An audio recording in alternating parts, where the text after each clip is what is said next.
Storm Team 29 forecast.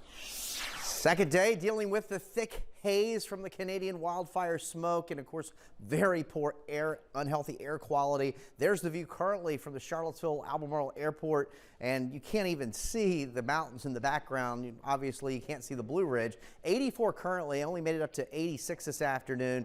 Dew point numbers are starting to come up. They will come up even more as we move into Friday and this weekend. It's going to get quickly humid in a hurry, and temperatures will be much hotter as well, but the haze will slowly start to improve. 81 is the current reading at the Valley Airport in Weir's Cave. As we take a look at some other readings at this hour, we have 80 in Madison, 80 there in Palmyra, 82 in Livingston, 79 currently in Waynesboro. Now, temperatures here for tonight will generally be in the mid and low 60s under those hazy skies. We'll start to see a shift in the wind direction as we move into Friday, with winds more out of the south and southwest. So that will begin the process of improving the air quality. It'll be much more humid and much warmer here as we move into Friday, with temperatures in the mid to upper 80s. Now, as we move into the afternoon and evening, there will be some thunderstorms to develop.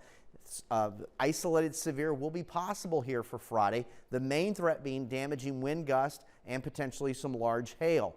Now, we began the week with severe weather. Looks like we're going to end the week with severe weather potentially, and then we're going to hold on to it as we move into the upcoming weekend as we kick off July. So right now, we're not only talking about storm chances, but we're talking about the increased heat and humidity. So when you look at air temperatures around 90 or low 90s and you factor in dew points that are in the upper 60s to around 70, it's going to feel heat index values more like it's in the mid 90s to maybe near 100. So it hasn't been that hot for a while, so we have to acclimate our bodies for that. And of course, those shower and thunderstorm chances mainly during the afternoon and evening. Of course, a lot of outdoor activities. Remember, always, if thunder roars and you're outdoors, get inside. Here's the outlook for Saturday with that slight risk across a good portion of the Shenandoah Valley into parts of central Virginia. Basically, the main hazards being damaging wind gusts and potentially some large hail. Things are quiet here this afternoon and will remain that way here tonight. You'll notice this big complex of storms,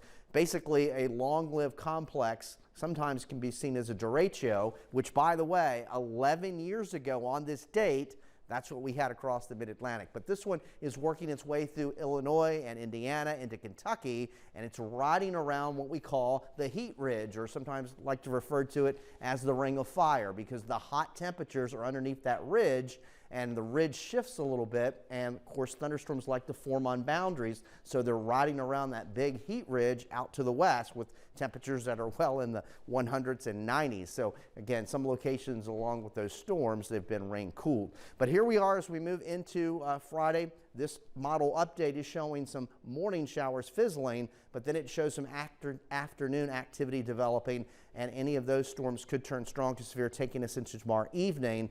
And then on Saturday, we begin with some clouds, mix out for some sunshine, heat up, and there'll be another round of storms that we'll watch. So temperatures here tonight in the 60s under those hazy skies. There's a look at the Michael and Son 7-day forecast.